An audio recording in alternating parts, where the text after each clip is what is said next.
Tata. আজকে হচ্ছে আমি এই ভিডিওর ভয়েস দেওয়ার সময় আমার দুই পুত্র আমার দুই সাইডে আছে, তো যার কারণে ওনাদের একটু একটু আওয়াজ আপনারা পাইতে পারেন। তো যাই হোক, ভয়েস দেওয়ার সময় এ পর্যন্ত যে কতবার কাটছি, কতবার আবার দিছি, এর কোনো ঠিক নাই। গেদা ফ্যামিলি আসতেছে আমাদের বাসায়।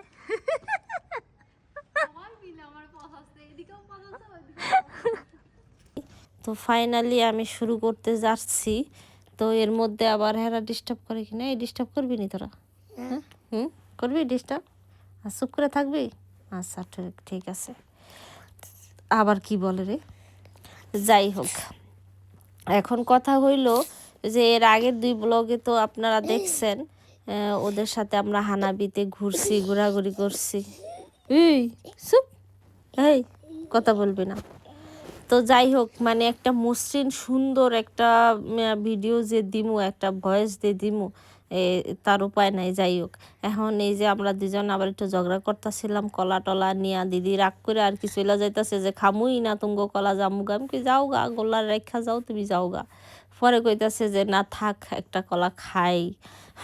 যাই হোক, পরে হইতাছে আমি এই যে দেখেন ওই যে একটা ভাইরাল সিস্টেম বাইরে ছিল, নিজে চামচ দিয়া কলা খায়। তো সেই রকম নিউ স্টাইলে ভাবলাম যে একটু গোল্লারে কলা খাওয়াই দিই, কিন্তু সে তো আর খাবে না। সে তার মা, তার মা আমার কাছে যাবে। আমি এত সুন্দর স্টাইল করে একটু কলা খাওয়াই দিতে চাইলাম, কিছুতেই সে খাবে না। খাবে না তো খাবেই না। তো যাই হোক, এরপরে তার মার কোলে ট্রান্সফার করা হলো, কিন্তু সে তাও হচ্ছে খাবে না। সে খাবে হচ্ছে কি দিয়ে জানেননি? ভাব, ওই আর কি বিশাল ভাব। সে হইতাছে খাবে হাসি দিয়া। বাবা যায়, এইসব চামচ মামচে আর কাজ হবে না, হ্যাঁ হাসি লাগবে। হাসি দিয়া নাকি খাবে, কি আর বলবো। আরে এই এই তোর আসতেছস কেন? হ্যাঁ, গোল্লার কাণ্ড দেখা, গোল্লা কি করছে সেটা দেখে হাসাহাসি করতেছস? দেখ কি করে, খালি একবার দেখ না কি করে। এই যে দেখ হাসি, এখন সে দুই হাতে দুইটা লইছে, চিন্তা কর। হাসি কি দুই হাতে দুইটা লয়? ওই দেখ দেখ কেমনে উড়ায়। আবার এইবার ঠিক আছে, এইবার দেখ লইছে কেমনে, দেখ দেখ কিভাবে লইছে। যাই হোক, সে যুদ্ধে পরাজয় ঘোষণা করেছে, সে হচ্ছে পারে নাই। পরে হচ্ছে এই যে আমাদের চা খাওয়ার পরে আমি এর আগে যে পুরি বানাইছিলাম সেইটা সে সকালবেলা বলছে খাবে না, তা এখন আবার কইতাছে যে খাবে। তো এটা নিয়ে হচ্ছে, যাই হোক আমরা একটু ফান করছি আর কি, এটা আপনারা আবার সিরিয়াস নিয়েন না। এর আগেও আমি এই ভিডিওটা দিছি। এই দেখো, কথায় কথায় আমি আসল কথাই কই নাই। তো আসলে হয়েছে কি, যে সকালবেলায় দিদিদের বাসায় চলে যাওয়ার কথা ছিল। তো আমাদের বাসায় আসার কথা ছিল না। তো হয়েছে কি, সকালবেলা আমি ওই ঘর টরি করতে গিয়ে দেখি কি যে গোল্লা আর হচ্ছে ওই একটা জলের পট ভুল করে রাইখা চলে গেছে। তো দিদিরা যেহেতু আমাদের বাসার একদম কাছাকাছি আর কি ছিল, তো এই কারণে আমি আর কি ফোন দিয়া বলছি যে এরকম এরকম গোল্লারিটা তো রাইখা চলে গেছো, তাইলে আইসা নিয়ে যাও, এদিক দিয়ে যাওয়ার সময় এদিক দিয়ে আইসা তারপর নিয়ে যাও। পরে তো ওই জন্যই আর কি আসা, না হলে হয়তো বা আসতো না। তা আমি আর কি এই ঘরে জামা কাপড় টাপড় রোদ দিতেছিলাম, করতেছিলাম।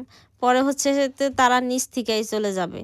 তো আমি আর কি একটু রিকোয়েস্ট করলাম যে একটু চাটা খাইয়াই যাও না, এমন ডারে করো কে, আইসো বাসার নিচের তিয়া যাই বাগা।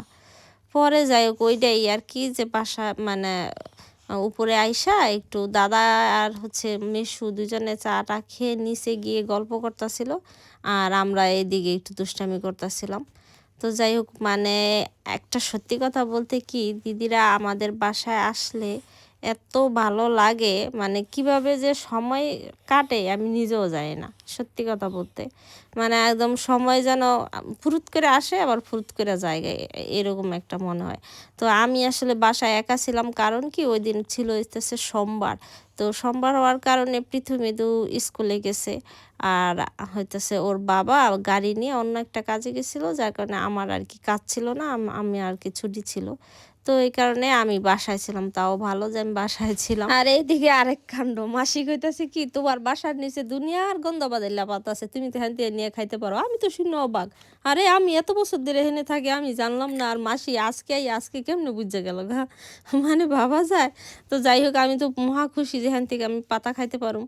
আর এইদিকে এই যে বিদায় বেলা, বিদায় যে কেন আসে, বিদায়টা আসলে খুব খারাপ লাগে। তা এখন এই যে চলে যাইতাছে, এই চলে যাওয়ার মুহূর্ত আমগো দুষ্টামি আর কি কমতাছে না, মানে বিদায় দিতে চাই ও বিদায় দিতে পারতাছি না, এই সব অবস্থা। যাই হোক, ওনাদের বিদায় টিদায় দিলাম। আর আমি হইতেছে দুপুরের পরে ওদেরকে স্কুলে আনতে গেছিলাম, আর আজকে তারা হাইটা হাইটা আসবে, এই জন্য তাদের জন্য আমি কিছু খাবার টাবার নিয়ে গেছিলাম, কারণ যেহেতু মোটামুটি আধা ঘন্টার উপরে হাঁটবে, তো মানে বাচ্চা মানুষ হাঁটাইতে গেলে যা করতে হয় একটু ঘুষ তো দিতেই লাগে, ঠিক না?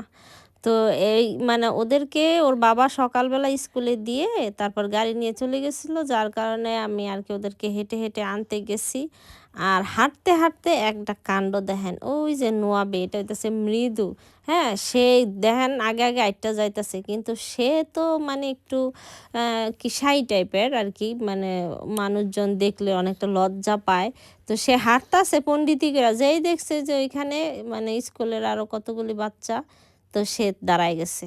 এতক্ষণ তারে আমি ডাকতাছিলাম, মৃদু দাঁড়া দাঁড়া দাঁড়া, কিন্তু সে কোনোভাবেই দাঁড়াবে না, সে ফতর ফতর করে হাঁটতে যাইতেছে। আর এই ফতর ফতর করে হাঁটতে যাওয়ার কারণে কি কাণ্ডটা ঘটলো সেইটাই এখন দেখার বিষয়, আপনাকে আমি দেখাইতাছি। এই দ্রম দেখছেন, একটু স্লো মোশনে দেখায়, দেখেন দেখেন, এই যে ফতর ফতর করার, এই যে মনে করেন এখন আর মনে করেন কোনো কোনো অসুবিধা নাই গা, এখন নিজে নিজে পড়ছে তো, এখন মনে করেন সোজা আইটটা যাইব গে, ওদিকে সেদিকে একটু তাকায় দেখলো কেউ দেখছে নি, হ্যাঁ, তারপরে সে এখন সোজা হাঁটা শুরু করবে। মানে সে যে ব্যথা পাইছে এইটা এখন আমারে বুঝাইতে দিব না, বুঝছেন, এই সে ব্যাপার। তো যাই হোক, ফাইনালি বাসায় আসার পরে রাত্রে বেলা স্বামী দেখেন এটা কি লইয়া বইছে, মানে কি আর কইতাম ভাই, এইটা কি জিনিস লইয়া বইছে কোন তো দিহি আপনারা। এইটা হইতাছে গিয়া বিশাল বড় এক চিংড়ি মাছের মাথা, আর হইতাছে গিয়ে তার পা, ঠিক আছে? হ্যাঁ, ওই চিংড়ি মাছের মাথাটার ভিতরে কিছু আছে কিনা এটাই তো বুঝতেছি না, আছে তো অবশ্যই, না থাকলে তো আর লইয়া বহে নাই। তা আমার একটু খাইতে মনে চাইছে, কিন্তু আগে আপনাকে দেখাই।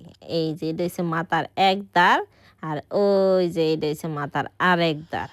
এই দেখেন কত বড় মাথাটা, বাবারে বাবা, তা আমার মাথার থেকেও বড়।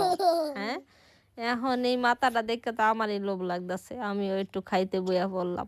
এখন স্বামী আমারে কইতাছে লোভ বলে সামলাইতে পারি না, তো লোভ আবার কে সামলাইতে পারে কোন? এরম জিনিস দেখলে কি লোভ সামলানো যায়? যাই হোক, এখন এই মাথাটা খাইতে খাইতে আজকের মতো ভিডিওটা এই পর্যন্তই। আপনারা অনেক ভালো থাকবেন, বাই বাই, টাটা, সায়োনারা। এবার শোনো, হাসো হাসো হাসো, হাসতে হাসতে আমাদের বাই বাই।